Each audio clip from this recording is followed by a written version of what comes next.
میں نے ایک دو اور نشانیاں پوچھ کر ان کی مزید تصدیق کی اور بالآخر دروازہ کھول دیا۔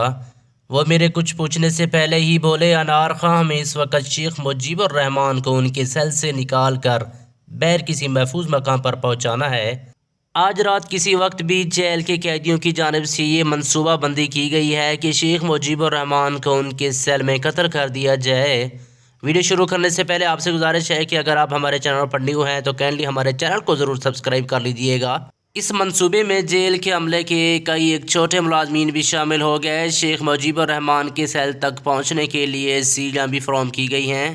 اندر سے کسی بھیدی نے اس سازش سے عین وقت پر سپرنٹنڈنٹ جیل کو باخبر کیا ہے، جو معاملہ فوری طور پر ہمارے علم میں لے کر آئے ہیں۔ جلدی کرو، چابیاں لاؤ۔ راجہ انار خان نے بتایا کہ انہوں نے بھاگم بھاگ زمین کے اندر سے چھپائی گئی چابیاں نکالی۔ افراتفری میں سیل کے بیرونی دروازے کھول کر جب میں نے شیخ مجیب الرحمان کے سیل کا اندرونی دروازہ کھولا تو میں نے ان کی آنکھوں اور چہرے پر ورد ہوا خوف بخوبی محسوس کر سکتا تھا۔ دروازہ کھول کر میں نے شیخ مجیب الرحمان سے کہا، بابا جلدی بہر چلیں۔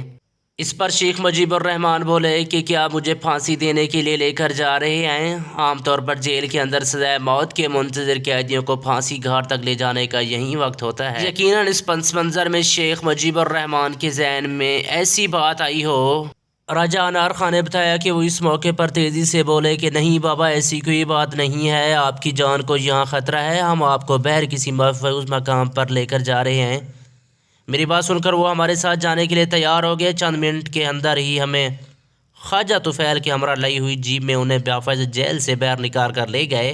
تاہم اس موقع پر جیپ کے ڈرائیور نے تھوڑی بے وقوفی کی۔ شیخ مجیب الرحمان کو لے جانے والے جیپ کو موڑ کر اس کا پچھلا حصہ سیل کے اندر دروازے کے ساتھ لگانے کے بجائے اس نے جیپ سیدھی لگا کر رکھی تھی۔ جو ہی ہم نے شیخ مجیب الرحمان کو لے کر جیپ میں بیٹھے تو ڈرائیور جیپ کو پوری سپیڈ کے ساتھ ریورس کر کے جب یو ٹرن لیا تو رات کی تاریکی میں جیپ کے ٹائروں کے چیخنے چگرنے کی وجہ سے مدت قیدی ہماری جانب متوجہ ہو گئے اور شاید انہیں شیخ مجیب الرحمان کو لے جانے کی خبر ہو گئی تھی۔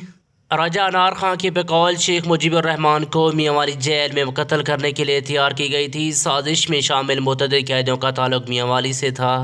وہ میاں والی کے سپوت جنرل نیازی کی بھارتی فوج کے ہاتھوں ہتھیار ڈالنے کے واقعے کے بعد ان کے ساتھ رواں رکھے جانے والے سلوک تذلیل پر مشتعل تھے۔ راجہ انار خان نے شیخ مجیب الرحمان کو اس رات میاں والی جیل سے بحفاظت باہر نکال کر لے جانے کے بعد کہانی سناتے ہوئے بتایا کہ اس رات ہم شیخ مجیب الرحمان کو اپنے ہمراہ لے کر سیدھے میاں والی میں واقع D S P D headquarter کی رہائش گاہ پر لے گئے، جہاں ہمارے ایس پی اسپیشل برانچ شیخ عبد الرحمان پہلے ہی پہنچ چکے تھے۔ سخت سردیوں کے دن تھے۔ جیل سے نکلتے وقت جلدی میں جو سامان ہاتھ لگا تھا وہ ہم ساتھ لے آئے تھے۔ D S P headquarter کی رہائش گاہ کے پچھلے جانب 2 کمرے اسپیشل برانچ کے دفتری استعمال میں تھے۔ انہی میں سے ایک کمرے میں شیخ مجیب الرحمان کو رکھا گیا۔ شدید سردی کی وجہ سے کمرے میں لگا الیکٹرک ہیٹر بھی کمرے کے درجہ حرارت کو کم کرنے میں ناکام ثابت ہو رہا تھا۔ شیخ مجیب الرحمان کمرے میں پڑی ایک کرسی پر بیٹھ گئے، تاہم شدید سردی اور شاید اس خوف میں کہ عناصر بھی تھا، اس وجہ سے ان پر کپ کپی طاری تھی۔ میں نے ان کی حالت کو دیکھتے ہوئے فوری طور پر اپنا کیس ان پر ڈال دیا اور خود ساری رات سردی میں ایسے بیٹھے ہی گزار دی۔